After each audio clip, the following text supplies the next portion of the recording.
Hey, what's up, everybody? BDF44 coming at you with another video. So we have an unexpected trade on a Sunday afternoon.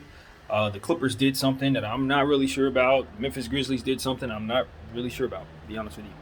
I would say a salary dump, but it looks like a salary dump going both ways. So that really makes no sense to me. But this is what we have going on. We have the Memphis Grizzlies are sending Eric Bledsoe to the Clippers for Rajon Rondo, Patrick Beverly, and a guy by the name of Arturo, whom I've never heard of. I would say Memphis is trying to get rid of the Eric Bledsoe contract. They brought him in. I thought they had waived him already. I thought he was already out there, but he wasn't, apparently. And this was a situation where you knew they were going to break ties with him, so I'm not surprised they were breaking ties with him. That was announced upon the trade being done, sending him that away from New Orleans. So that's like a double trade for him. He's moving spots twice in one offseason. We've seen that a couple times, but he's now a candidate for that. He's headed back to where he started his career with the LA Clippers. I always thought that was a good role for him, playing backup point guard there. But now he's going to be moving into a more traditional role as the starting point guard for the Clippers. So he's going to be the starting point guard for the Clippers after all these years. I felt like he was never going to get that opportunity because Chris Paul was there, and there was no way he was ever going to be able to do that. So that is what it looks like is going to happen there. And the Memphis Grizzlies look like they got a bunch of guys they're going to waive. To be completely honest with you, Rondo, they're going to probably waive him. I don't need anybody to tell me they're going to waive him. They're definitely waiving him. Patrick Beverly, probably the same thing. Those guys are probably going to be waived right away.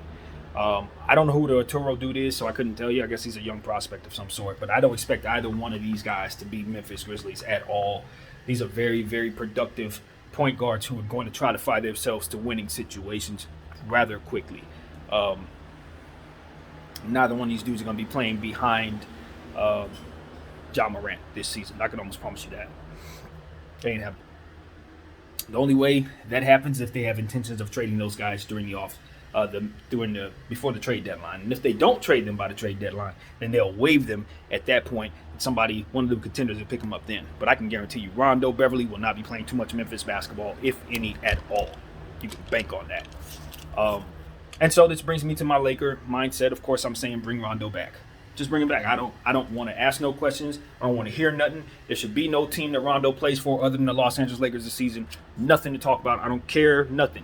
He shouldn't be going nowhere but the Lakers. I understand we have Russell Westbrook. I understand we got a bunch of guards. I do not care. We still have roster spots. One of them belongs to Rajon Rondo. We're bringing back the band. There is no band without Rondo. He was the one piece besides Dwight Howard that I said if there was any shot of us getting him back, I don't care if we're bringing him back as a coach. I don't care if you're bringing him back as a water boy. You make sure he's playing for the purple and gold next season. You hear me? You make sure he's there. I don't care if he's just a coach. You bring him back and you make sure he's playing for us next year. You don't have him as one of our competitors. Do not make him go to another team and have to face us in the playoffs. No. Bring the band back. Rondo should be here. This is an amazingly fortuitous situation for the Lakers. We saw no path to him coming back. Now he's going to be a free agent when Memphis waives him. That's going to happen. It's your time, Rob. Bring back our guy. He should have never been gone in the first place. Bring back Rondo. And I know LeBron James is already saying, oh, my God, bring back Rondo. I don't even need to say, if I'm thinking this, everybody in that locker room is thinking this, including Russell Westbrook. Bring Rondo back. I don't want to hear nothing. Bring Rondo back, period. So, as far as everything else, and Patrick Beverly, I don't care where he goes. Honestly, I don't care. I'm not a fan of Patrick Beverly. He is not a fan of the Lakers. So we definitely do not want him here. I do believe he can help a team, but it ain't going to be ours. That's a Clipper. And apparently they got rid of him. So, I guess he's not a Clipper. Find a home. That's my attitude, bro. That's an enemy. I don't care what happened to that dude. He can go wherever you want to go. At this point in time, I know he's going to find himself somewhere who he can compete with both us and the Clippers, because he's going to want to get back at them for sure. But it is what it is. He learned the hard way, just like Blake Griffin learned. When you pledge your allegiance to the Los Angeles Clippers and you put your heart into it, you know what you're going to come up with? Nothing. Nothing. Everybody finds out the same thing. Ask Clipper Darrell. 35, 40 years. Nothing. Nothing good comes of being a Clipper at all. Period. The only thing good coming being a Clipper is getting rich. That's it. Sorry, it's the truth.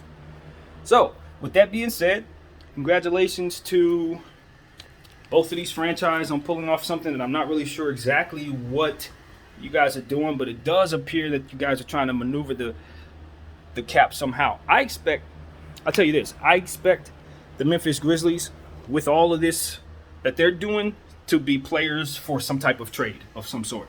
Anytime I see moves like this, where you know they're picking up guys they're not going to use, creating roster spots, that means they have their eyes on someone. That's what that means. That means that the Memphis Grizzlies are creating roster space for a reason. They're creating cap space for a reason. So expect them to make some kind of move of some sort, whether it be picking up some guy in the waiver wire or a trade of some sort that would bring them somebody. Thing about the Memphis Grizzlies is I don't really know what they need per se. I think they're just a young team ready to run. I don't really know how you make their team much better, to be honest with you. I love JJ. I like the Brooks kid. Obviously, Morant's going to be a super duper star for many years to come. They just got a bunch of good talent. They got a bunch of kids that they picked up over the last several years of the draft. They're just a really, really good, balanced team with fantastic scouting. And because they have so many different young players, they are in play for whatever big trade partner may be out there for them. If somebody's on the move, let's say Pascal Siakam may be on the move, they can make a decent package for Pascal. If Dame Lillard's on the move, they could actually make a play for Dame Lillard. Not that that makes any sense at all, but I'm just saying, like, Memphis is in a very, very solid position from where I'm sitting with their picks and with cap space to do something pretty solid for themselves, get themselves in a position to be a little better than they are. So I'm curious. I'm very curious if they're going to do something. The thing that would shock me the most is if they just keep all these guys and they all run, like, Beverly's going to be a backup to the backup. Rondo will be a backup. I don't know. I can't see them doing that. They're too deep. They're too young of a team. There's no place for a guy like Rondo or Beverly. If they're going to keep one, I'd imagine it'd be Beverly. He's a spark, defensive spark, something like that. They're not keeping those guys. Don't worry about that. Both of those guys. Beverly will probably be playing for the Nets or the Miami Heat, and Rondo should be coming back to the Lakers. That's what I expect to happen. And Bledsoe, the thing about Bledsoe is I could see them keeping Bledsoe, right? Because he's a vet. This is a wash season. They needed to upgrade all levels of their talent because they're not going to have Kawhi this year, and they don't have their pick, so there's no sense in doing anything other than just trying to be the best you can this season, because you get nothing from tanking. You're not in a position to sign anybody. You're not in a position to trade for anybody real unless you give up Paul George or Kawhi.